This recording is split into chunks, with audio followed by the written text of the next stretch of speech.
Salut les petites tofu, j'espère que vous êtes bien sages, sinon il n'y aura pas de Lost Levels. Bon allez, rien que pour vous parce que je vous aime quand même.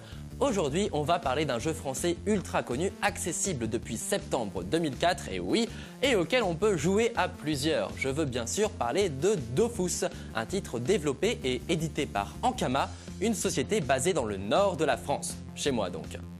Alors Dofus, c'est un MMORPG, le fameux Meuporg comme disent certains, c'est-à-dire un jeu en ligne massivement multijoueur. En clair, on se connecte à son PC et on explore avec ses amis un univers médiéval inspiré par la fantasy, avec au menu plein de donjons remplis de monstres, plein de trésors à découvrir, plein de métiers à exercer pour se faire un petit peu d'argent. Et oui, il faut bien payer son équipement quand même.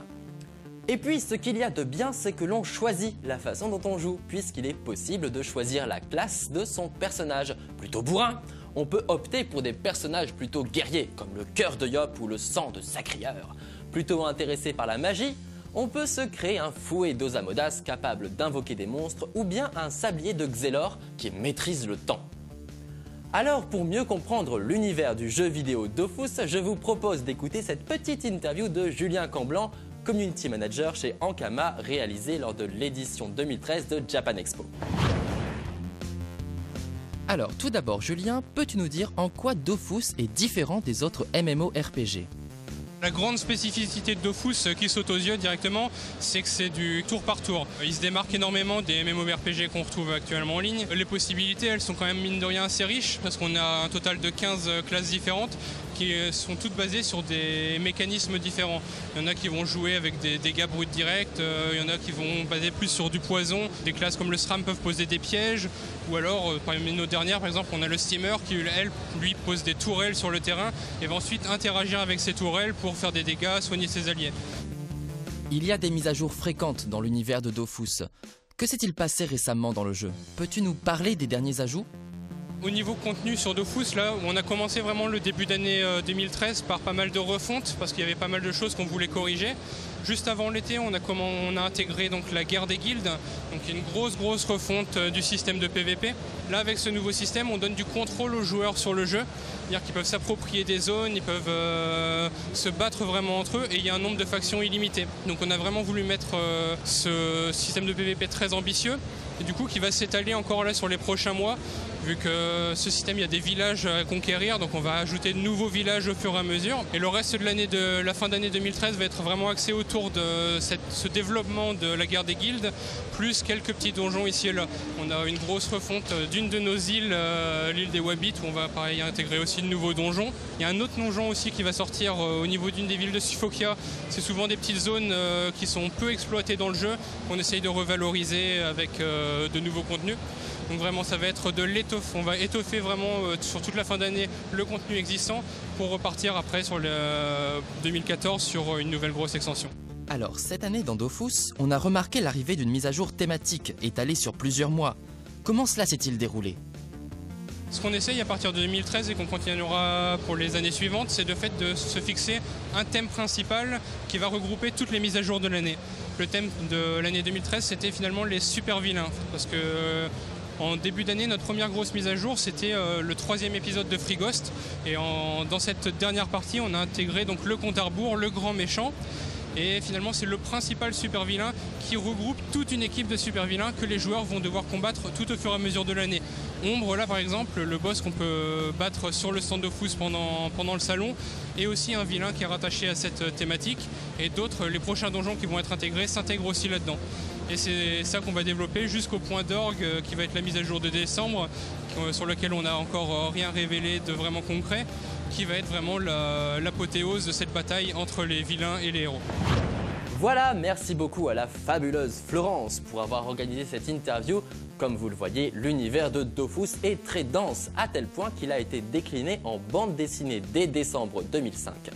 On retrouve Tot au scénario et Ancestral Z, Bruno Waro et Mojo Jojo au dessin. Évidemment, les aventures sont aussi incroyables que loufoques. Et puis on ne s'arrête pas en si bon chemin puisqu'il existe également un dessin animé Dofus. Mais moi, mon petit coup de cœur, c'est quand même le roman Dofus, baptisé Les Vents d'Émeraude, parce que c'est un roman dont vous êtes le héros. Et oui, ça me rappelle mon enfance, quand les romans dont vous êtes le héros étaient vraiment très à la mode. Bon, malgré le petit coup de vieux, ça m'a fait plaisir de parcourir ce livre, écrit par l'un des game designers du jeu, Alden. Bon, je pourrais aussi vous parler de Wakfu, le spin-off de Dofus, qui se décline lui aussi en jeu vidéo, en série d'animation, en bande dessinée, en jeu de cartes à collectionner, mais là, je vais commencer à manquer de temps. Mais au fait, c'est quoi un Dofus ?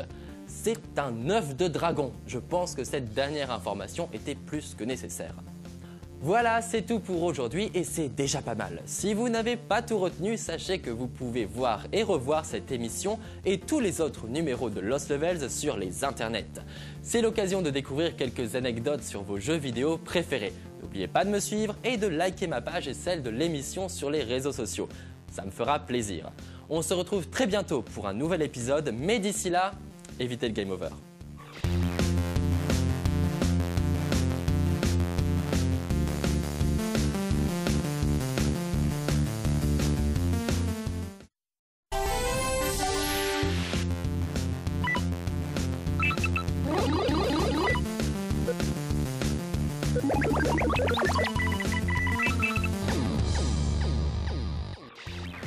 Salut les petites tofu, j'espère que vous êtes bien sages, sinon il n'y aura pas de Lost Levels.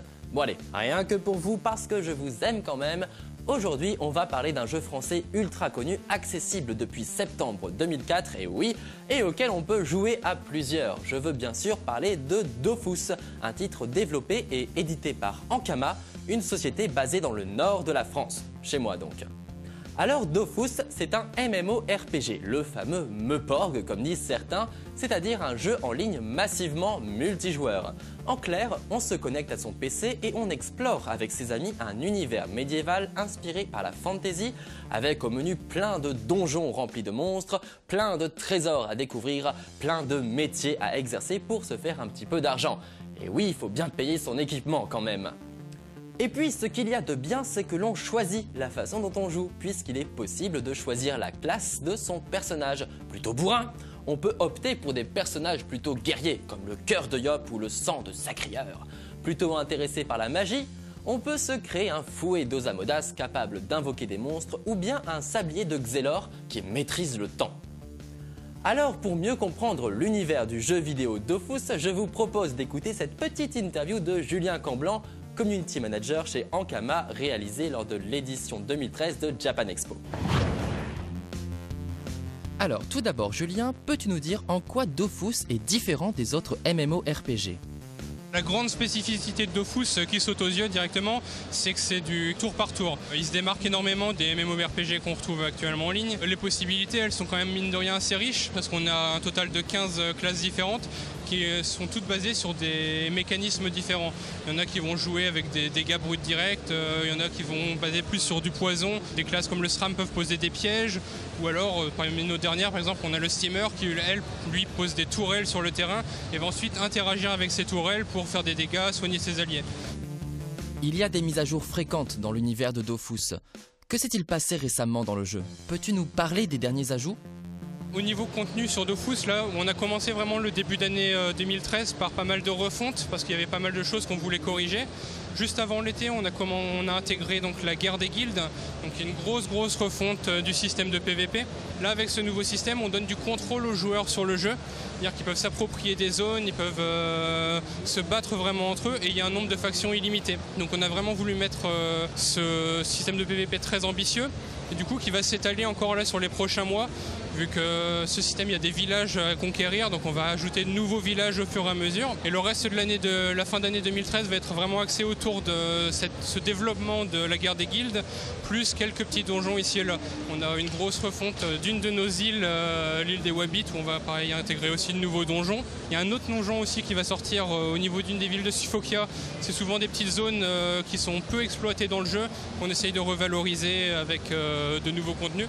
Donc vraiment ça va être de l'étoffe, on va étoffer vraiment sur toute la fin d'année le contenu existant pour repartir après sur le 2014 sur une nouvelle grosse extension. Alors cette année dans Dofus, on a remarqué l'arrivée d'une mise à jour thématique étalée sur plusieurs mois. Comment cela s'est-il déroulé ? Ce qu'on essaye à partir de 2013 et qu'on continuera pour les années suivantes, c'est de fait de se fixer un thème principal qui va regrouper toutes les mises à jour de l'année. Le thème de l'année 2013, c'était finalement les super vilains, parce que En début d'année, notre première grosse mise à jour, c'était le 3e épisode de Free Ghost. Et dans cette dernière partie, on a intégré donc le compte à rebours, le grand méchant. Et finalement, c'est le principal super vilain qui regroupe toute une équipe de super vilains que les joueurs vont devoir combattre tout au fur et à mesure de l'année. Ombre, là par exemple, le boss qu'on peut battre sur le stand Dofus pendant le salon, est aussi un vilain qui est rattaché à cette thématique. Et d'autres, les prochains donjons qui vont être intégrés, s'intègrent aussi là-dedans. Et c'est ça qu'on va développer jusqu'au point d'orgue qui va être la mise à jour de décembre, sur lequel on n'a encore rien révélé de vraiment concret, qui va être vraiment l'apothéose de cette bataille entre les vilains et les héros. Voilà, merci beaucoup à la fabuleuse Florence pour avoir organisé cette interview. Comme vous le voyez, l'univers de Dofus est très dense, à tel point qu'il a été décliné en bande dessinée dès décembre 2005. On retrouve Tot au scénario et Ancestral Z, Bruno Waro et Mojo Jojo au dessin. Évidemment, les aventures sont aussi incroyables que loufoques. Et puis on ne s'arrête pas en si bon chemin puisqu'il existe également un dessin animé Dofus. Mais moi, mon petit coup de cœur, c'est quand même le roman Dofus, baptisé Les Vents d'Émeraude, parce que c'est un roman dont vous êtes le héros. Et oui, ça me rappelle mon enfance, quand les romans dont vous êtes le héros étaient vraiment très à la mode. Bon, malgré le petit coup de vieux, ça m'a fait plaisir de parcourir ce livre, écrit